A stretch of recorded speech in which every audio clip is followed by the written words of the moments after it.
They bulldozed my family's farmland for their fancy community garden, never realizing I had documents proving I owned the entire county. What would you do if you discovered the ultimate power to make your entitled HOA neighbors pay? Comment below where you're watching from. The sound of a car door slamming jerked me awake from my afternoon nap on the porch. I opened my eyes to see a woman in a crisp white pantsuit marching up my gravel driveway, her heels sinking slightly with each determined step. My old farm dog Bruno gave a half-hearted woof before settling back down. "Excuse me, you there," she called out, waving a bright yellow piece of paper. "Are you the owner of this property?" I slowly stood up, stretching my back after a long neighing of fixing irrigation pipes. "Yes ma'am, James Miller. My family's owned this farm for 3 generations. How can I help you?" She looked me up and down, clearly unimpressed by my mud-stained jeans and work boots. "I'm Karen Whitfield, president of the Sunny Meadows Homeowners Association. This is an official notice of violation." She thrust the paper toward me. I took it, genuinely confused. My 600 acres of farmland had been here long before the fancy new Sunny Meadows development had sprung up across the road last year. "Violation, ma'am. I'm not part of your HOA." Karen's perfectly lined lips curved into what I guess she thought was a smile. "Your eyes saw of a barn is clearly visible from several of our premium view properties. It's decreasing our home values by an estimated 15%. I glanced over at my grandfather's barn. Sure, the red paint was peeling in spots, but it was still solid and did its job just fine. "This barn has stood here since 1937, and now it's 2025, Mr. Miller. Times change. We expect it to be painted or removed within 30 days. She pointed to the paper in my hand. It's all outlined there, along with the potential fines. I felt my temper rising but kept my voice steady. "I think there's been a mistake. Your HOA rules don't apply to my property." Karen's face hardened. "We'll see about that. By the way, what exactly are you growing over there?" She pointed toward my east field where my wheat was just starting to come up. "Winter wheat, same as always." She made a note on her phone. "Interesting. The board will want to know about this." Without another word, she turned and click-clacked back to her shiny SUV. I watched her drive away, then looked down at the violation notice. It had an official-looking stamp and threatened a $200 daily fine. At the bottom was a sticky note that read, "We should discuss the east section. Call me Kay." I crumpled the paper and tossed it into my pocket. These city folks moving to the edge of town always thought they could push us farmers around. I had real work to do that evening. While I was making dinner, my phone rang. It was Rick Thompson, my childhood friend, who now worked as the county clerk. "Jimmy, you sitting down?" Rick's voice sounded stressed. "What's up? Snake in your office again?" I laughed, remembering the time a garden snake had sent Rick jumping onto his desk. "I wish." "Listen, something weird just happened. Karen Whitfield from that new development came in with some documents about your east field. She was filing permits." I stopped stirring my chili. "Permits for what?" "A community garden, swimming pool, and tennis courts." "Jimmy, she's claiming that section of your land actually belongs to their development. Says it was never properly surveyed when your grandfather bought the adjoining parcels." "That's ridiculous. I have the deeds in my filing cabinet right now." "Well, she had papers too. Something looks off, but they were stamped and filed correctly. They're scheduled to start clearing land tomorrow morning." I nearly dropped the phone. "Tomorrow? They can't just bulldoze my wheat. I've got almost 50 acres planted there." I tried to slow it down, but she had all the right signatures. "Something's not right, Jimmy. You better find those deeds tonight." After hanging up, I rushed to my office, really just a corner of the living room where I kept the farm paperwork. I pulled out the metal filing cabinet my father had meticulously organized before he passed. My fingers shook slightly as I flipped through the folders. There it was, the original deed from 1937 plus the additional parcels my grandfather had purchased in the 40s and 50s. As I spread them out on the kitchen table, studying the property lines, everything looked in order, exactly as it had been for decades. The east field was clearly within our boundaries, but then I noticed something. The newest survey done just 5 years ago, when I had considered selling a small parcel but ultimately decided against it, showed a slight discrepancy in the eastern border. Nothing major, just about 15-foot difference from the original survey. I had ignored it at the time, thinking it was just more accurate modern equipment. Could Karen have somehow used this tiny discrepancy to claim more of my land? I called Rick back, but it went straight to voicemail. Then I tried the sheriff's office. "Sheriff Davis speaking." "Sheriff, it's James Miller out at Miller Farm. I think someone's planning to illegally bulldoze part of my wheat field tomorrow morning." There was a long pause. "Jimmy, yeah, I got a call about that today. Sounds like there's some property line dispute with that new development." "It's not a dispute, Sheriff. They're trying to steal my land." "Now, Jimmy, let's not throw around accusations. Tell you what, I'll come out first thing tomorrow and make sure everything's legal before any machinery moves." I thanked him and hung up, feeling slightly better. Sheriff Davis had gone to school with my dad.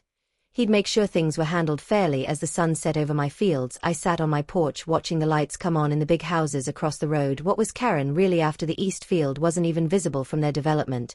Then it hit me. Water rights. My property controlled access to Carson Creek, which ran through the back end of my land. The development had been having Water pressure problems all summer. I'd overheard complaints at the general store. Were they trying to get access to the creek? I couldn't sleep that night. Instead, I dug through more paperwork, finding documents my grandfather and father had saved around 3 a.m.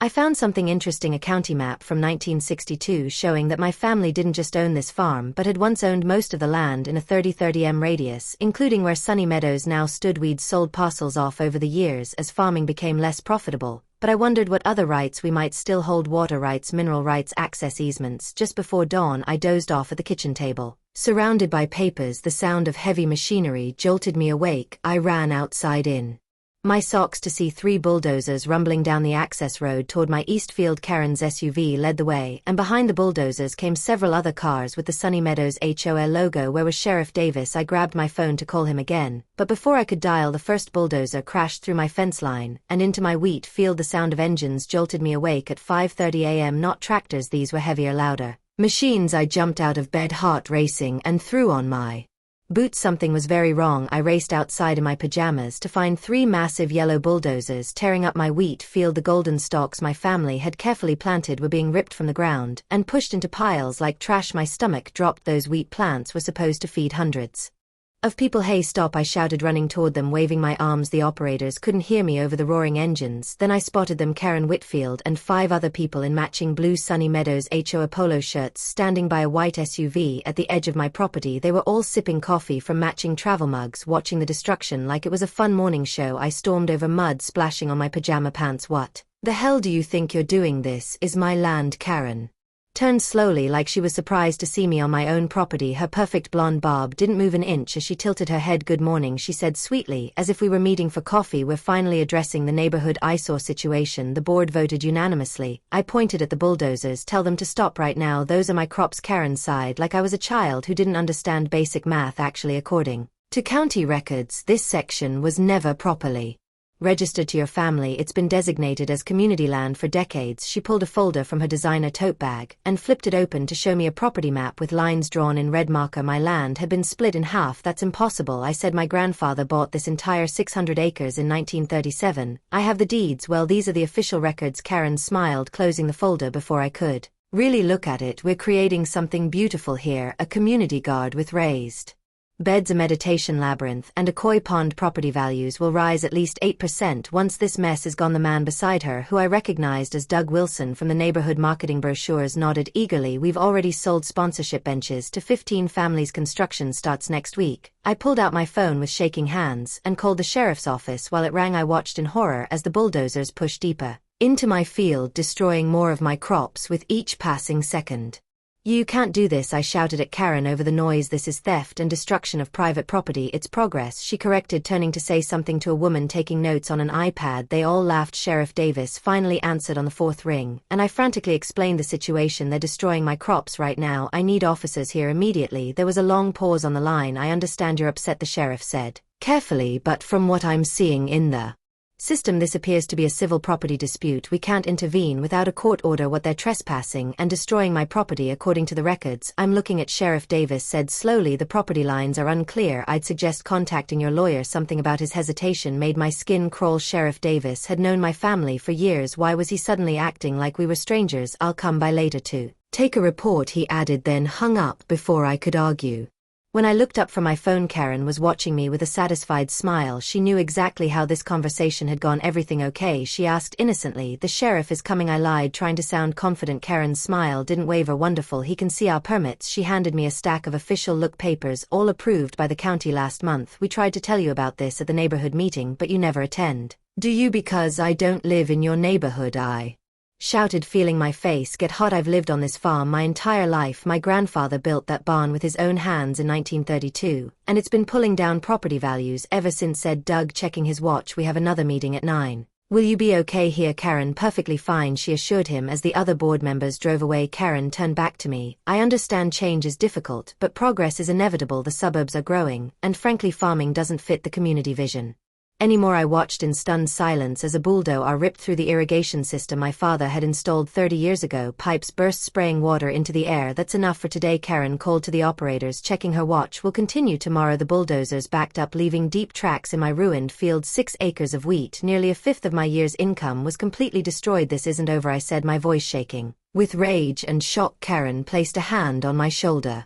I jerked away. It actually is, she said, but we're willing to be reasonable. If you voluntarily surrender the remaining disputed acreage, we won't bill you for today's land clearing services. She turned and walked to her car, pausing to supervise as workers hammered a huge sign into my soil future home of Sunny Meadows Community Gardens and Wellness Center. As Karen drove away, I noticed Rick Thompson's truck speeding down my driveway. He jumped out, face pale with shock. I just heard. I came as soon as I could, he said, staring at the destruction. This is insane. How could they possibly get permits for this? Someone at the county office helped them, I said, a cold realization settling in my gut. But who would do that, and why? Rick shook his head. I don't know, but there's something else. On my way here, I saw surveyors at your north field. They had Sunny Meadows logo on their truck. My blood went cold. They're not stopping with just this field. We need to figure out how they falsified those property records.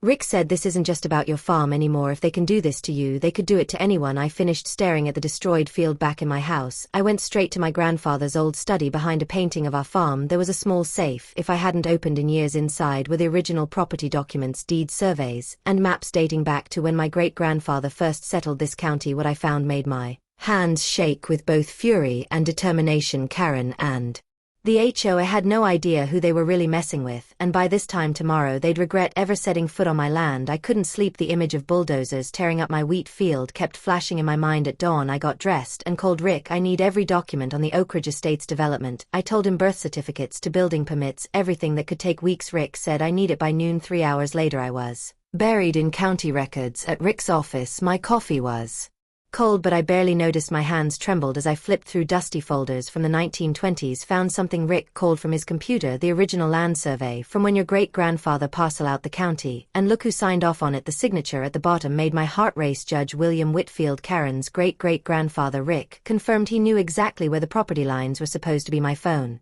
buzzed with a text. The HOA was holding an emergency meeting tonight to discuss phase 2 of their community project. More of my land was at risk back home. I pulled a heavy trunk from my attic. It was filled with my grandfather's papers. Inside, I found a leather folder with gold lettering, county water rights. Not. I read it 3 times to be sure. The water lines that fed the entire Oak Ridge Estates ran directly through my property. My family had granted an easement with strict conditions. My hands shook as I called my old college roommate Sandra, now a lawyer in the city. How fast can you get here? I asked. What's wrong? She said, I'm about to go to war with 200 angry homeowners. The Sunny Meadows HOA meeting room was packed. When I arrived that evening, I spotted Karen at the front, wearing a crisp blue blazer with the HOA logo. Her blonde hair perfectly styled, she tapped her manicured nails impatiently. While waiting for everyone to settle, I slipped into a seat in the back row. Nobody noticed me, as you can see from these beautiful renderings, Karen said, pointing to colorful posters. Phase 2 will convert another 10 acres of that unsightly farmland into our new tennis complex and walking trails. The crowd clapped politely. A man in golf clothes stood up. What about the farmer who lives there? Won't he complain? Karen waved her hand dismissively.